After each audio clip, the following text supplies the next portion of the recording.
Hello.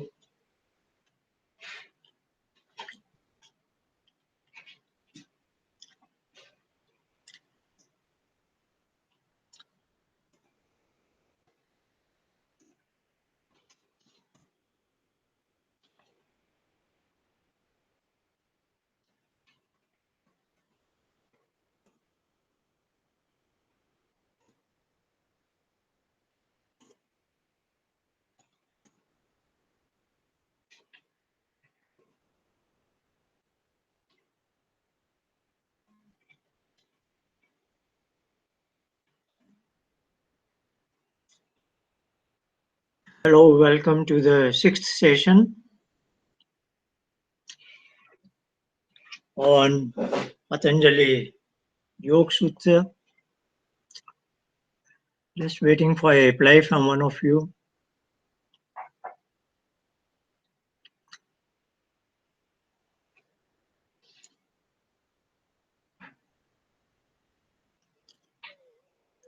I see a green light here.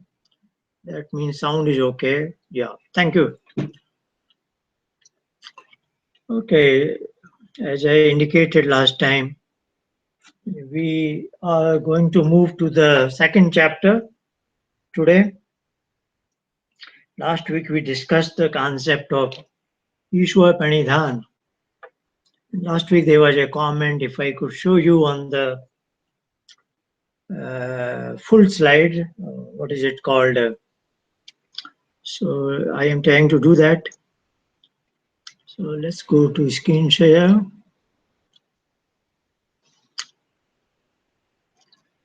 Hello.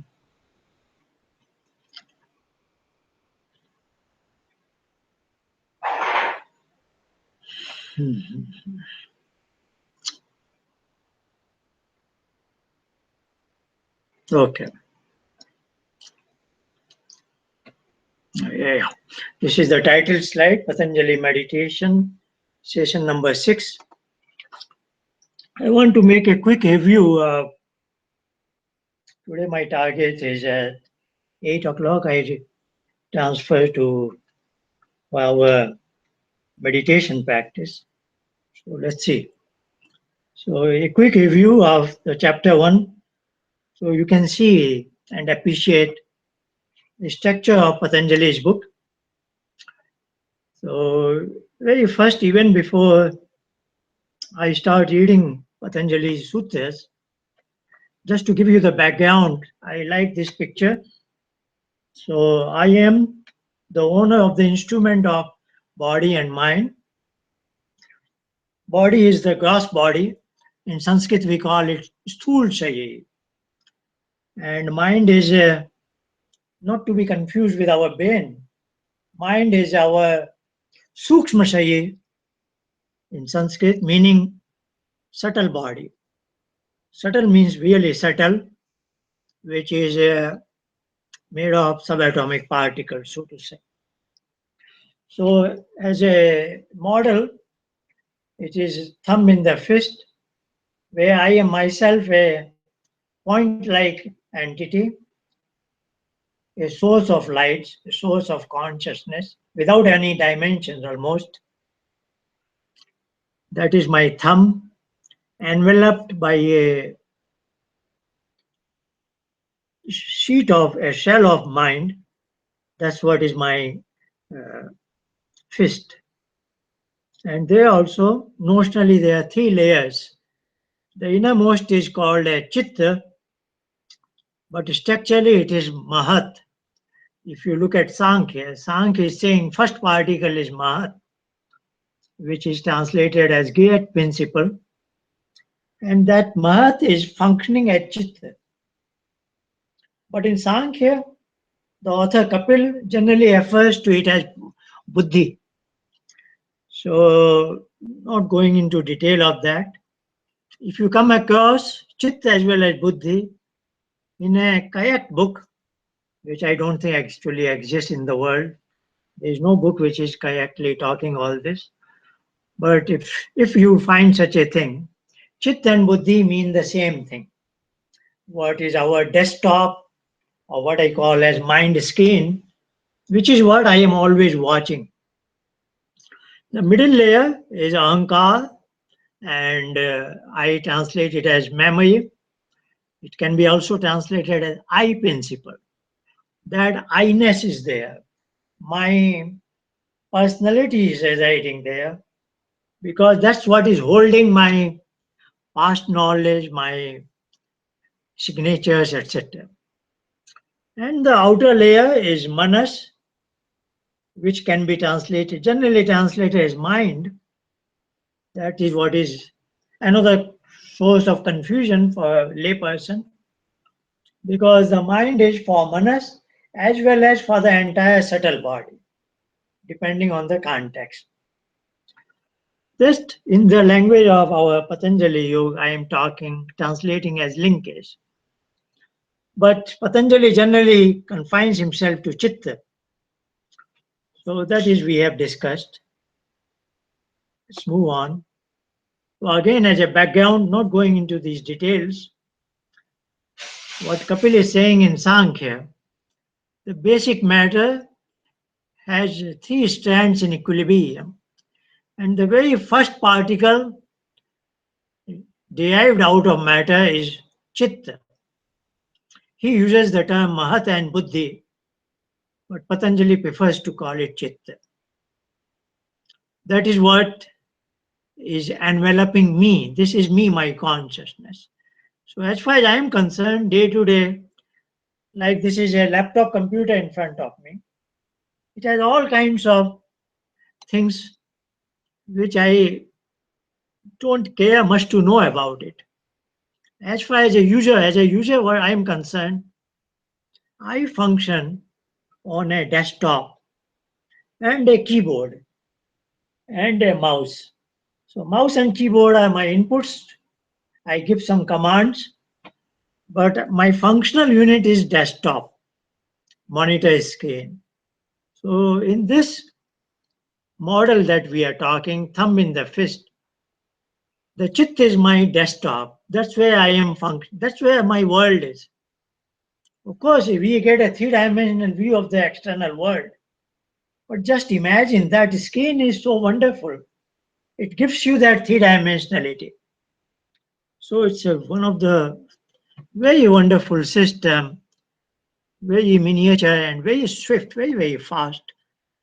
And it's a climax of what one could imagine human mind. So that's what we are discussing. And Patanjali is telling that he will teach us how to calm this, what all appears here. Whatever appears, anything that brings my chitta different from its very raw state. What is raw state? I myself don't know it, but I just imagine there should be a raw state. Something like when I have no dreams in my sleep, but I'm unconscious at that time. While conscious, I want to create that state of my mind. So that's what he means by yoga chitta vritti nirodha. But let's complete this diagram. So this is the middle layer, ahankar. This is the outer layer, manas. This is what links to five incoming channels, which brings knowledge from outside world, and five outgoing channels. This is not quite in this series connection. You know, five links are coming to manas and five links are going out of manas. And then if I were to discuss in the language of Samkhya, this five incoming signal, they are picked up one at a time. That is called kamasha. But five outgoing channels are akamasha. Like I can walk as well as wave my hands. You know, I am influencing two motor organs at the same time. They have higher inertia, they are like flywheels. So these are intricate details, not going much into those details. And external world is made out of this that we have discussed. Let's move on because we are principally interested in Patanjali's teachings. So up to 1.5 he is saying yoga is to bring my modification on chit to a zero state. If that is done, then I am tada drashtu swarupe avastha. Then I have an opportunity to get to know myself. I am knowing what my desktop is telling me. This is called vritti, modifications of chitta view of the external world. But just imagine that screen is so wonderful. It gives you that three-dimensionality. So it's one of the very wonderful system, very miniature and very swift, very, very fast. And it's a climax of what one could imagine, human mind. So that's what we are discussing. And Patanjali is telling that he will teach us how to calm this, what all appears here.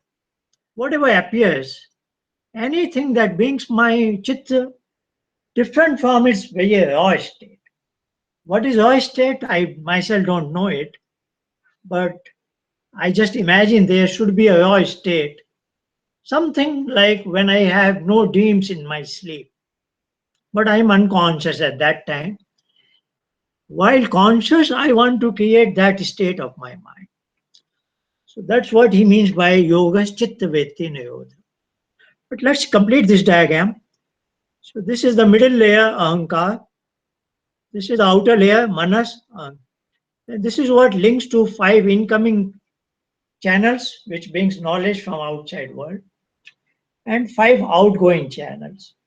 This is not quite in this series connection. 5 links are coming to manas and 5 links are going out of manas. And then if I were to discuss in the language of Samkhya, this 5 incoming signal, they are picked up one at a time. That is called kamasha. But 5 outgoing channels are akamasha.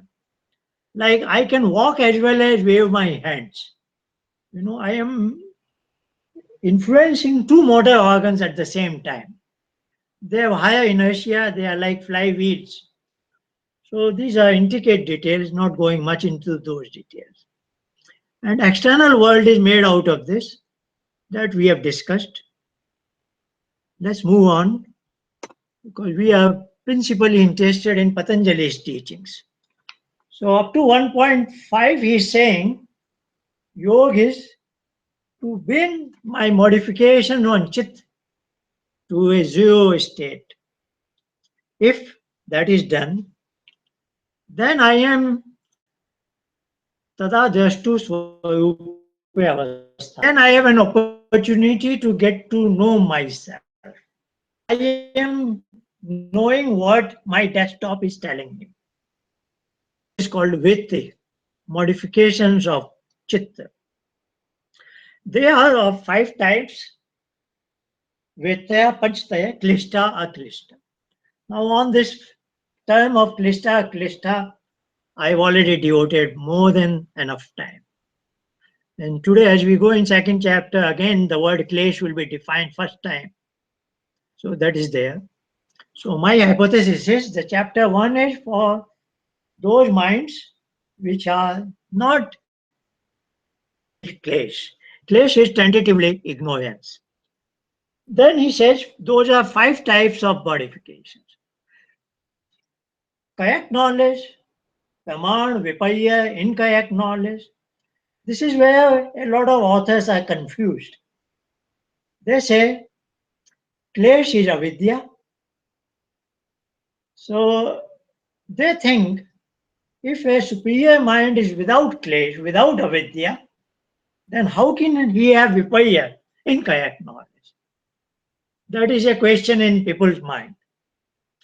And that is another reason why people have not understood Patanjali's structure of the book. Yoga is first chapter, Kriya Yoga is second chapter. Why does he write Kriya Yoga and Ashtanga? People have not understood it. They get confused like this. Here, the answer is, even if you are pure mind, there is a likelihood of misperception. It is not your fault. It is darkness outside. If it is dark outside, you may misjudge a person. A person X, but you may think it is Y. It is not your ignorance. It is just that the outside conditions are not favorable. So it is not that a person without Klesa in his mind will always have a correct understanding of the external scenario. He can also be mistaken. So there is nothing wrong in this incorrect knowledge, which is viparya, which is not due to your inherent conditions. Rather, it is due to the external condition. Like I gave an example, two twin brothers. You may mistake them if they are not in your family. You meet them once in a while, you may mistake them. Then vikalp, as I said, is neither correct knowledge if you go strictly by what words are communicated, nor it is uh, absolutely incorrect knowledge. That's what the norm of the society. Deep sleep is another vritti in his case. It is slightly difficult to understand why he calls it as vritti, but it is a vritti in the sense due to some external situation, not in your control. It's not that you went into sleep. This has to be understood. Somebody takes you into sleep. Indeed, many times we want to go to sleep, we have sleepless hours, but we are unable to go into sleep. Sleep has to be understood. Samkhya talks more about it. It's a very philosophical situation. So sleep is also of not your making, somebody grants you.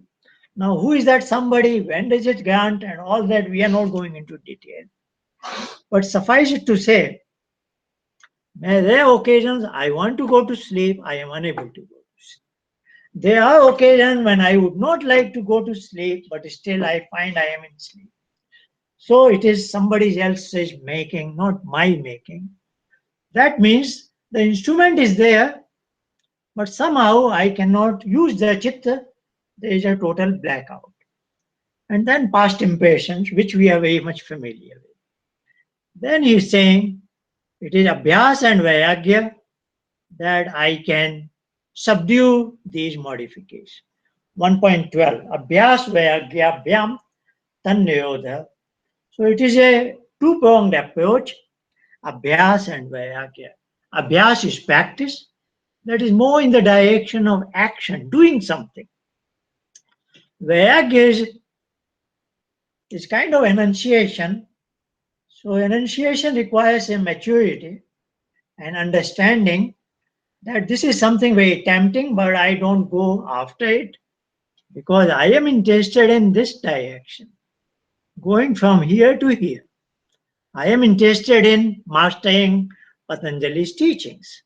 So I want to announce, even if these modifications are to my liking.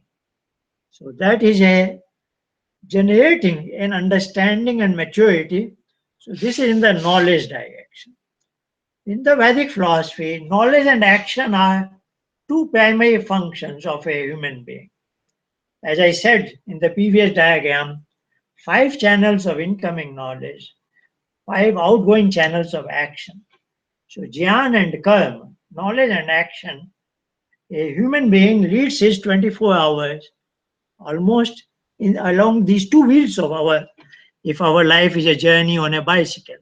That's what it is. Only when we are in sleep, then these two wheels have stopped. But that also has due to some other external force. So when we are conscious, Patanjali is saying, you use your jnana, knowledge channel as vairagya, and action channel as practice oriented towards this so that your bicycle traverses in this direction. That is abhyas and vairagya. The two wheels going in a particular direction so that you progress in yoga direction. Satu dekka deshtanur tatpayam purush khyate vitayak vichar. We have discussed all this. This is just a matter of review. And if you have made this progress, you reach what is called sampajñat samadhi. So you are here, you followed abhyas and vairagya, you came here, But then again you saw there is a fork and you are made on the yellow direction. And then there are four types of intuitive cognition, sampajñāt samadhi. Something is appearing on chitta, but it is not of your making. You have practiced meditation, you made it blank. Like that's what we are talking in everyday practice. Bring your mind to a still state. And if you are proficient in that, you have brought it state, but on a clean slate, clean paper, somebody puts a diagram. That is again due to an external force. But like a mother, she is trying to teach you something very relevant to you, which is for your good, your day-to-day life, what you are struggling every day, you will find a solution to your problems you are confronted with. So those are solutions related to the gross worldly knowledge, subtle knowledge in the direction of meditation. You will have a lot of subtle, intriguing points about chitta, ahankara, this and that. Like a lot of ideas I get, which are not in the books. Where do I get? Probably somewhere here. Then sometimes you will say, yes, it is so nice to be there. And sometimes you will see, some faint idea. This is what my inherent consciousness is. This is what me is. So these are all sampajñāt samadhi. And then he says enunciation of level 2 will bring you here. In Patanjali's language, asampajñāt samadhi. In Kapil's language, vivekhyate, where your chit is blank, doesn't even show your own image, and you see yourself as well as chit as two different units. So this is all we have discussed.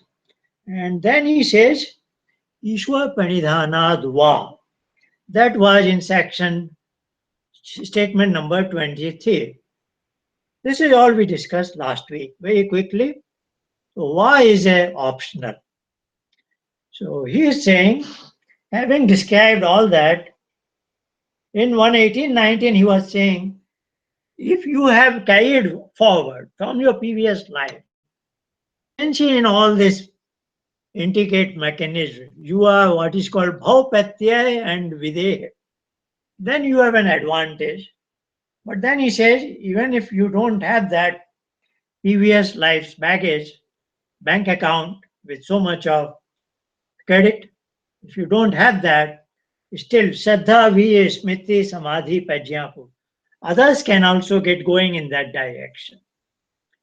And once he talks about that direction, he is saying that the concept of Isvara-Pranidhana may make your journey efficient.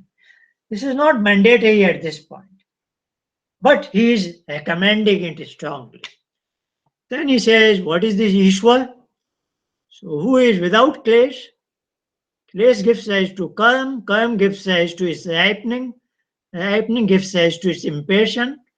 So he is also a Purush like I am, like we saw in the first Samkhya diagram, but he is a unique type of Purush.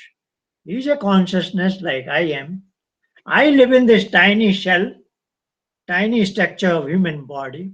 He lives in infinite domain. So there are a lot of other differences. The next he is talking, this was related to our karma again, jnana and karma. So he has first picked up karma, like abhyas he took up first. This is Patanjali's state. So in the karma domain he has defined, yes, he does also karma, but his karma are different from ours. We we go into a karma to get rid of pain, and they are inflicted with avidya, caused by avidya, ignorance. But his karmas are different than ours. His knowledge is also different. We mostly come into the world when creation is the Jagat, the universe already exists. Then we want to acquire knowledge about it. But he already has the knowledge to create all that. So he has all knowledge, Savajyate Bijam. And not only that, he is making a reference about knowledge transmission. In our case, I picked up knowledge from others, my teachers, other authors of books, and so on and so forth. But he is the first teacher of all of ours. So he is capable of transmitting knowledge to me. That is what is happening in intuitive cognition. So this is referring to that. Talking about knowledge in 25, 26, Karm in 24. Now he says, what is his name? What is he known by? Like I am known as Harishchandra. But then my son will call me Pitaji. This, my wife calls me some. And people have a lot of people give a lot of names. But one is a primary name in my passport. The chosen name, the given name. So his own name is, it's an unusual term. The name is not a name. The name is a sound. And that sound has a name, namely Pranav, which we know what we are. That's what we use to tune our mind as if I want to be with her. So leave me alone because I must go there alone. Tad japas tadad bhavanam. We have discussed this jap reciting. It should be going finally. The word has a meaning and then essence of the meaning. I should get lost into the essence of the meaning. Like a child returns from school. He says, Mom. He's calling out a name for his mother. But when he hugs his mother, that name is no more there. So that is what we are attempting. We begin to get into meditation with oh, but finally this sound must disappear. Then there is no name, nothing is there. We are just lost into that. So these are, we have discussed chapter 1, and now I am, as I said, moving on to chapter 2. We have left out a number of total 51 statements, but we have covered only 28 of them. And I told you a previous day, it ends with Nibid Samadhi, when no sanskar is existing even with seeds. Let's move on to second chapter, first statement. Tapas swadhyaya ishwar paridhanani kiya yoga. First chapter he started with Atha Yoga Anushasana. Yoga, it was on yoga. Now second chapter he is clearly stating, he is teaching us about Kriya Yoga, a new term. It has something to do with yoga, but it is different from yoga. Now he says there are three activities which are together that form the basis of Kriya Yoga. Like Abhyas and Vairagya was one dipole, a triad, three functions. What are they? Tapa, Swadhyaya, Pranidhana. Pranidhana was discretionary in chapter 1, but here it becomes mandatory. Now this is also interesting. Tap is in the direction of austerity. Let me read my translation. Tapa is austerity or penance. Swadhyaya is self-study, and Ishwar Pranidhan is love and surrender to Ishwar. Form together Kriya Yoga.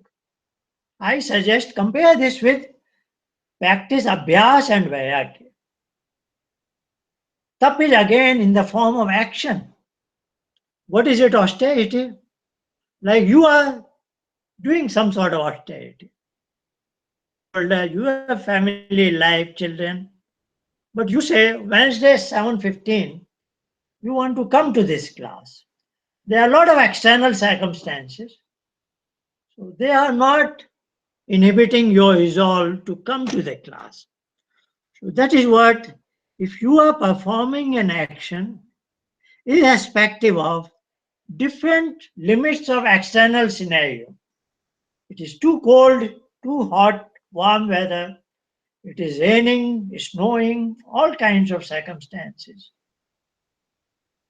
I will do meditation. I will study Patanjali's philosophy. That is the nature of tap. So it is an action which cannot be subdued by any external force. Come what may, I will certainly do it. Then you have tap in yourself. Swadhyaya is self-study. Even if I am not enrolled in a university, I am not attending a class, but I will go to a library, I will pick up good books on these, or go to internet. So, I want to gain knowledge about it. So again, you will see, this is in the direction of karma, this is in the direction of knowledge. So, Vedic philosophy doesn't get away from any of this. Karma with a different name, knowledge acquisition in a different name, Swadhyaya. And now this is, I will call it Upasana. So three-dimensional journey of human pursuits. Jnana and karma, knowledge and action, has an overlap with animals. But our third dimension is very unique. Upasana, meditation, where of our own choice, we decide not to use the instruments of body and mind. That is meditation. And that is what is Isvara-Pranidhana. I love that mother so much that I just want to be with her. And when I want to hug that mother, everything else is inhibiting. I get away from there. I cross over all obstacles. And in so doing, I disconnect from my body and mind. So instruments of body and mind are to connect to the world. And if I want to connect to her, I have to disconnect from the world and I must disconnect from the body and mind. So now you will be able to appreciate why we give so much of emphasis on subduing the mind, chitta-vritti nirodha, and many other things. So it's all interconnected spiritual ideas. So that is what is Kriya Yoga.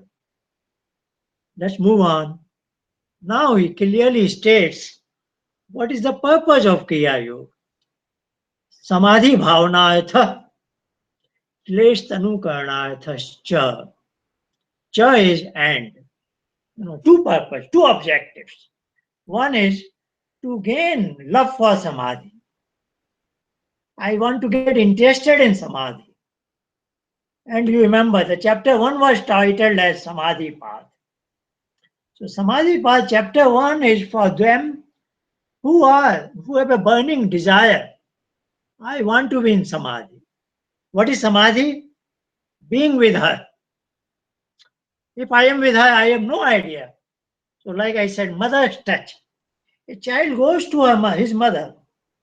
He has no idea what mother will give. She may just touch her, there, here, there, kiss her, take her in her lap. He has no idea, but whatever happens, he is very open to it. So that is the Isvara-Pranidhana. And there will be a statement in the end of the second chapter, Samadhi Siddhi Isvara-Pranidhanat. So he will say in second chapter, 45 statement number, Samadhi Siddhi Isvara-Pranidhana. So with Isvara-Pranidhana, if I have inculcated that love and surrender to her, Samadhi will be realized. So that proficiency, that intense love like a child has towards his mother, that is what is Isvara-Pranidhana. So he is saying if you have these three elements, you will gain Kriya Yoga, you will be active on Kriya. And what will it give rise to? It will bring within you that intense desire for Samadhi, which what he has already described in the first chapter. And there is another benefit, another objective of Kriya Yoga that is so clear here. Klesh tanu karnarthascha. Klesh will be diminished. So Kriya Yoga leads to initiation into samadhi, and diminishing of klesha. Again, as I said, tentatively translated as ignorance. Next statement he is going to translate klesha. So you see, 90% of books are wrong on Patanjali Yoga. They just say klesha is pain, which he will equate. Today we are not going that far, but next week we will see. Klesha does give rise to dukh. He will use the term dukh in second chapter. Dhyan has klesha jatu te. Second point 15.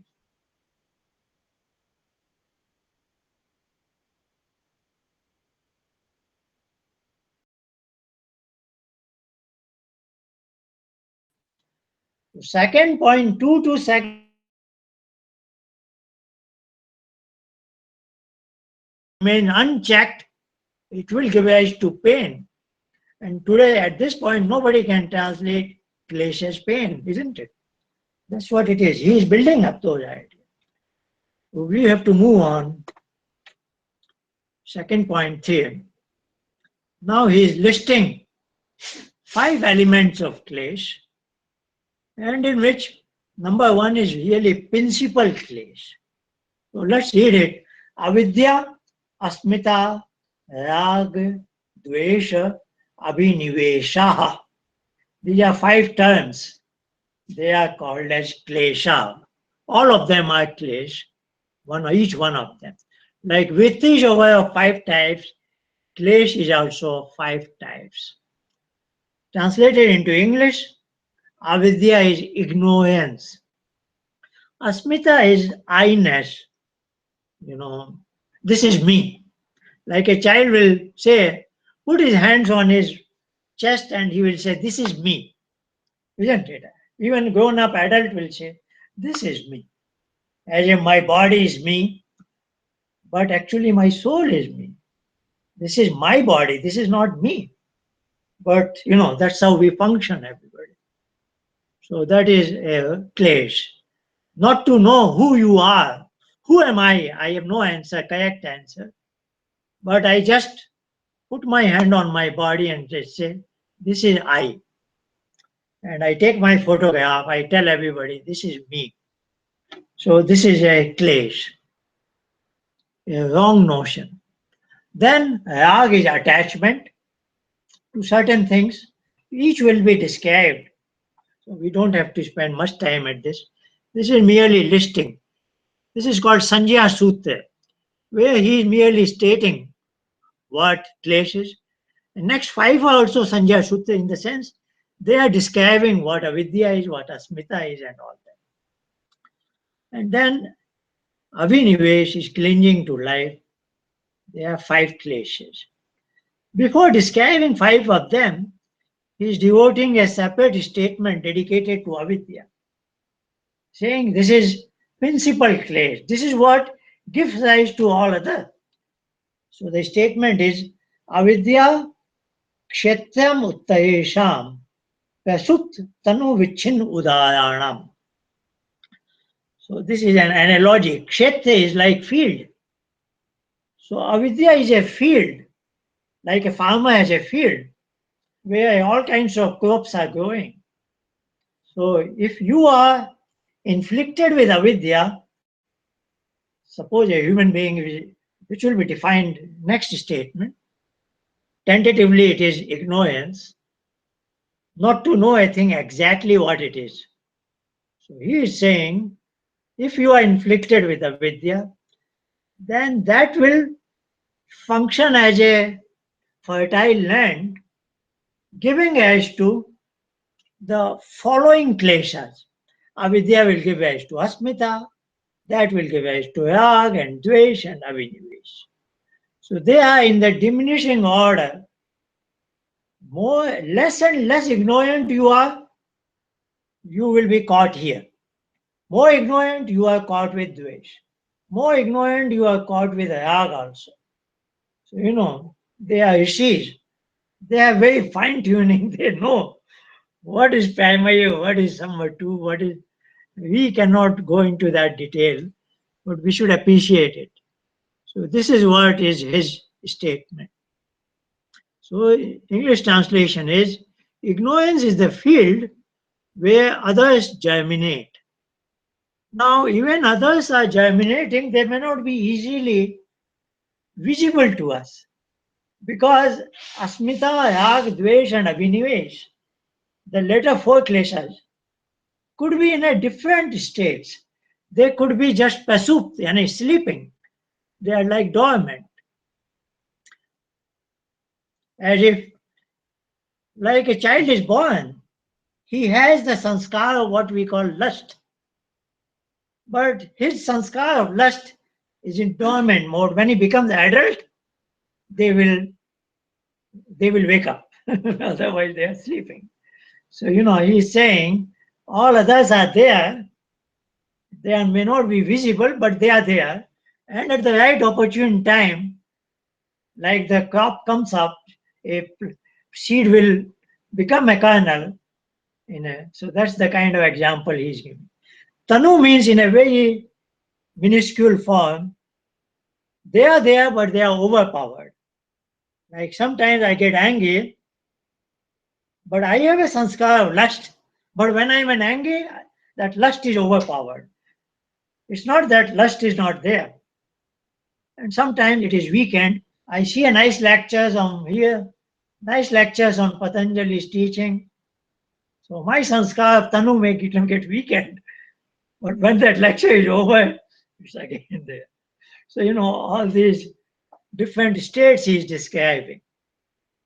So it is not that it has totally disappeared. Now today, this is our last. He is defining what is ignorance. The statement is, the term is avidya. Those who are familiar, this is a common term in Indian culture. So I will devote just half a minute, 1 minute to it. It is opposite of vidya. Vidya, a common man translates it as knowledge. It is made out of the root with. And I think in the day one, I might have used the term Ved, Vedic philosophy, because Ved is the origin of all this. That's what Patanjali is also saying. What is that? Sarvajyatva Sukham and Sapuvesham api Guru Kalainam Vachadat, etc. So the term Ved is also coming, which also means knowledge. So the term Ved is, it's not so-called holy book, it is book of knowledge. And one term we are all familiar with is Ayurveda. Ayurveda is what? Ved is knowledge. Ayu means lifespan, longevity. So the science or knowledge pertaining to good health, longevity is Ayurveda. So Ved is knowledge. Vidya also means knowledge. But the root with, that's the beauty of this language. The root with, if you look at Panini's Dhatu part, what it's called, Dhatu means root. With Jnanarthe Sattarthe. Jnana is knowledge, Satta is existence. So like those who know the term Vidya, they will also appreciate a word Vidyaman. So when we say this certain things exist, we say this is Vidyaman.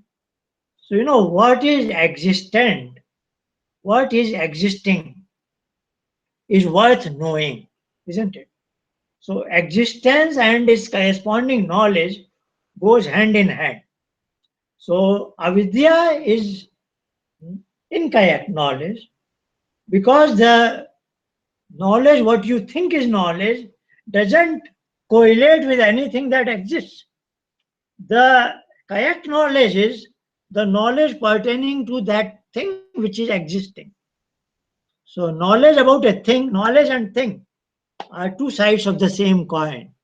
Avidya is something third, which has nothing to do with true knowledge. So that is background of the avidya, and that is what he is saying. To treat something which is anitya as nitya There are four dipoles here. Anitya, Nitya. Anitya is non-eternal, Nitya is eternal. To treat a non-eternal thing as eternal, to treat an asuchi is impure, as something pure, to treat dukh, which is pain, as sukh, as a joy, and anatmaso, what is unconscious, as atmakhyati, as that is the consciousness, that is what truly is me, is avidya. So where the wrong, incorrect ideas have been somehow added in your mind, then I am stuck with avidya. The same thing I am saying in English translation. Avidya is the principal klesa. Others will discuss later. What is it? To consider something non-eternal. Like somebody says, I must earn $5 million, so I will have this many properties, this. That will take care of my children, next generation, and all. He thinks all this is eternal. He forgets that even if you plan best, things may not exist tomorrow, isn't it? Something may happen. There may be an earthquake, and the whole house may collapse. So many things. So, what is non eternal is to be treated. One behaves in his day to day life as if this is eternal. Everybody plans. That is a interesting question in Mahabharata. What is the greatest surprising element in life? Then Yudhishthir says, everybody thinks he will live tomorrow. Isn't it? Everybody plans for tomorrow as if it is certain he will be living. So as if death is far away. So it is not perennial non-eternality, but everybody knows I am eternal. At least tomorrow I am living. Impure as pure. We know it. This human body has all kinds of stuff which is not pure. But we get attracted to our own body and others' bodies as if it is a very pure stuff. Something is painful. If we like a delicious dish, we are enjoying it, but we know it if we eat more than certain quantities. This may cause pain. Or there are many activities which may seem like pleasant but are painful. And still people go into it. They are tempted to do it. And people do all kinds of things.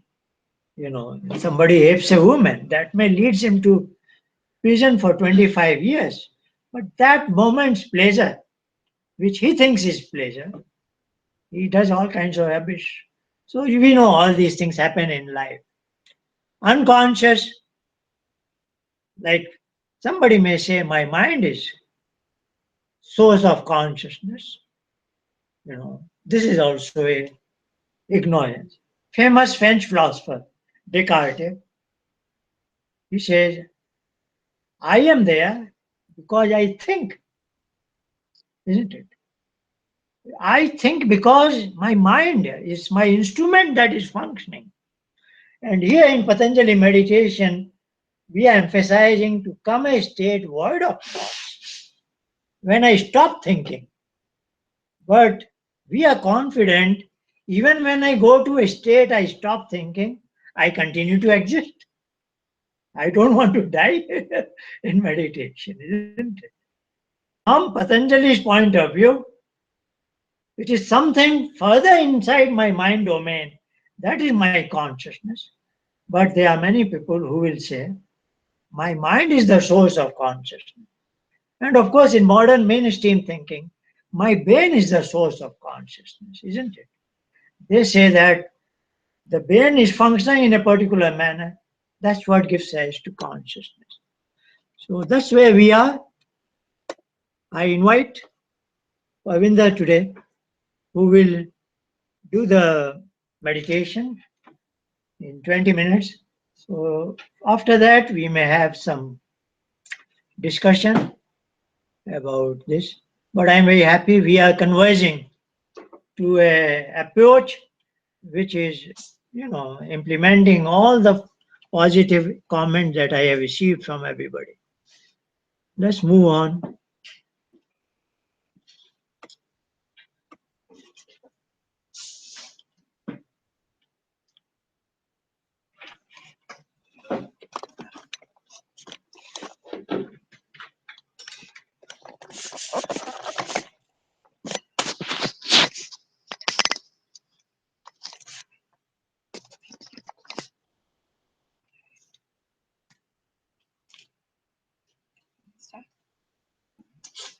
Namaste, my name is Parvinder Sood and I'm a registered nurse. I joined this course because I want to be a meditation educator and I hope one day I will teach this meditation in healthcare system. Um, Today I'm going to lead this 20-minute module of Patanjali meditation that is for newcomers that is created by Acharya Harishji. And first, I would like to tell you what Patanjali described, what is meditation and why we need to do meditation. And then I will demonstrate how we need to do how we will do the meditation. First, what is meditation? Patanjali described meditation is a state of mind in which mind becomes still, void, thoughtless, by disconnecting from outer world as well as from inner world. And why we need to do meditation every day? Because that helps calm us down, release our everyday stress, improve our sleep quality, improve our work as well as home relationship. List goes on and on. So, and Patanjali describe how we're gonna do meditation that give us 3 steps to be in meditation. By controlling, first by controlling our body, then our controlling our breathing, and then controlling our mind to be in meditation. First, I'm going to describe you, I'm going to demonstrate you. Do not try to do at this point, just watch how I'm doing it. Let's discipline our body first. All right, just sit cross-legged. Put your hands on your knees. You can put like that or you can put like that. Make sure your spine is straight and you can put your hand, interlock your fingers and put it like that, or you can put palms on each other. If you cannot sit on the floor, just sit on an armless chair. All right, or just simply, this is a very easy step. You just find your comfort zone and just relax your body and just need to straighten your spine. All right, the second step we do the breathing. How we need to do control our breathing, discipline our breathing to be in meditation. All right, just close your eyes, just do not do watch at this point. All right, close your eyes, just watch your normal breathing. Breathe goes in, breathe go out, breathe go in, breathe go out. Just analyze your body, your feet, your knees, your arms, your eyes, your nose. Just give a little smile and just shift now. Shift your breathing to abdominal breathing. Watch, do not do at this point.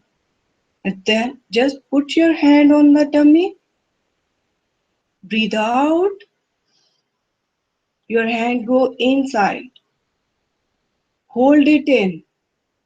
When you hold it in, Just when you feel uneasiness, just release. Breathe, breathe in, hands come out, hold it in.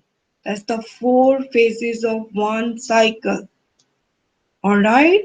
Now we all gonna do one cycle together. Alright? Just breathe out, hold it, hold it out, breathe in, hold it in. Alright. After that, shift your breathing into normal breathing. When we're gonna do meditation, we're gonna do three cycle of this abdominal breathing, then again shift to normal breathing. Just watch again your normal breathing. Remember, when we do start disciplining our breathing, your eyes remain closed. Alright?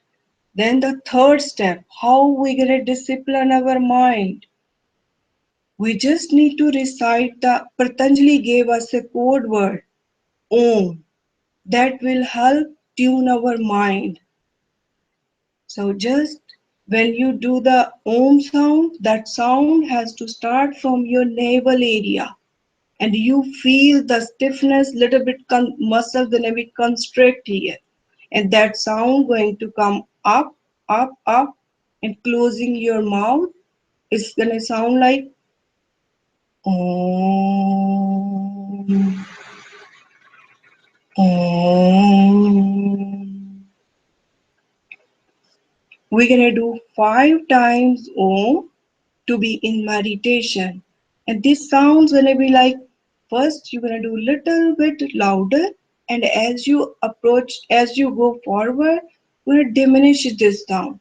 And at the last fifth sound is like barely audible to your neighbor. Alright?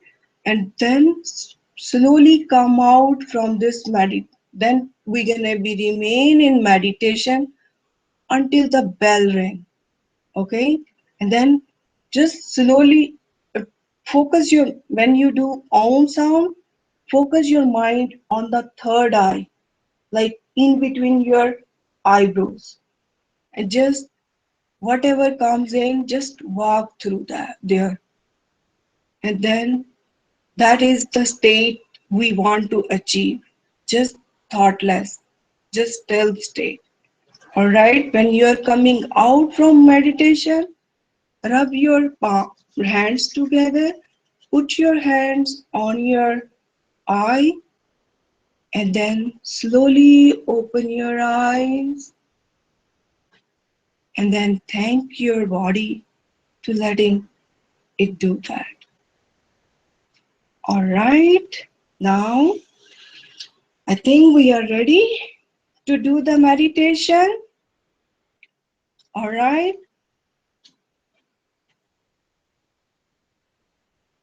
just we're gonna start the meditate. We gonna let's walk all together these three steps together to be in meditation. When we do this meditation, when we are going to do this meditation, you remain in meditation until the bell ring. Okay, if you have any question, we're gonna talk about after the meditation. Okay, let's begin. All right, just sit cross-legged, relax your body, put your arms on your knees, make sure your spine is straight. Now close your eyes, watch your breath going in, out, watch your body, your knees, your arms, Just smile. Shift your breathing to abdominal breathing. Breathe out.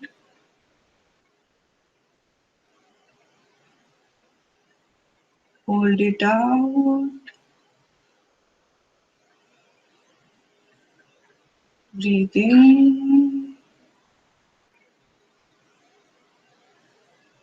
Hold it in.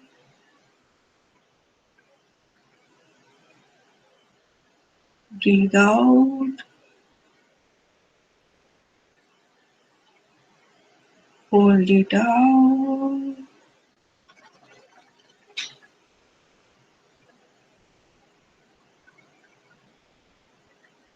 Breathe in.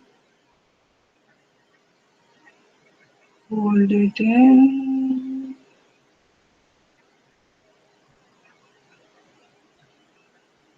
Breathe out.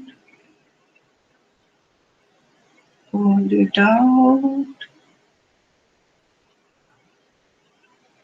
Breathe in. Hold it in.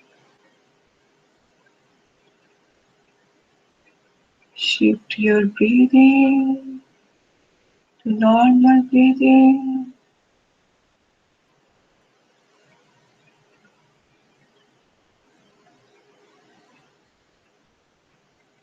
Recite the word Om. Om.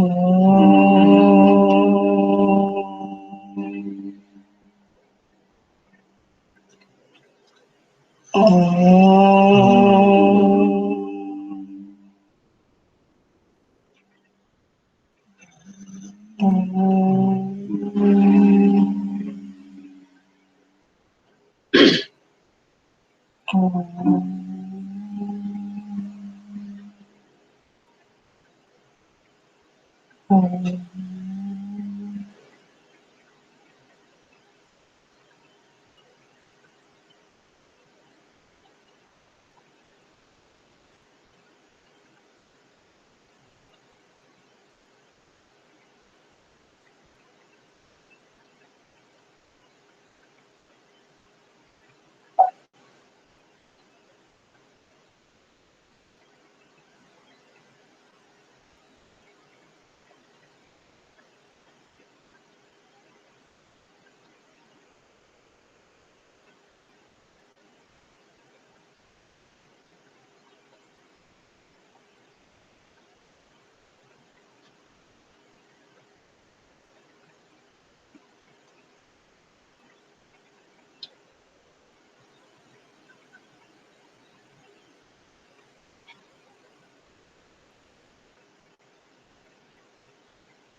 Thank you so much.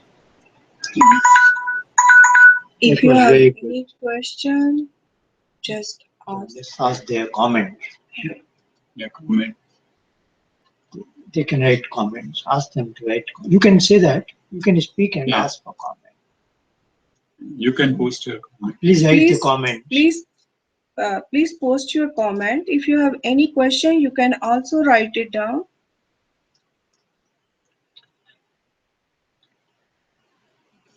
Because they are not newcomers. They are our Yeah. other students. They can, Yeah. like we were able to discuss here. Yeah.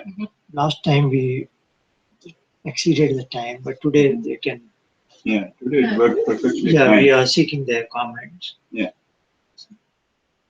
You can write It's any good at comment. this time. PowerPoint is, I think they prefer to see it full slide. Yeah, that works. That I was hesitating. It worked out. I was seeing my convenience, Yeah. but I think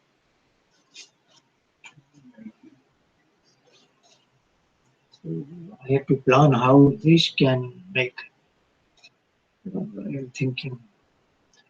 One way is each individual webinar attendee coming on Skype, and then that I share that Skype thing via webinar. Mm-hmm. And, You can video it and then send it to you like that, perhaps. it's It's very is clear there a way to go today. down? Not I think he has written something which is Yeah. not visible. Is there?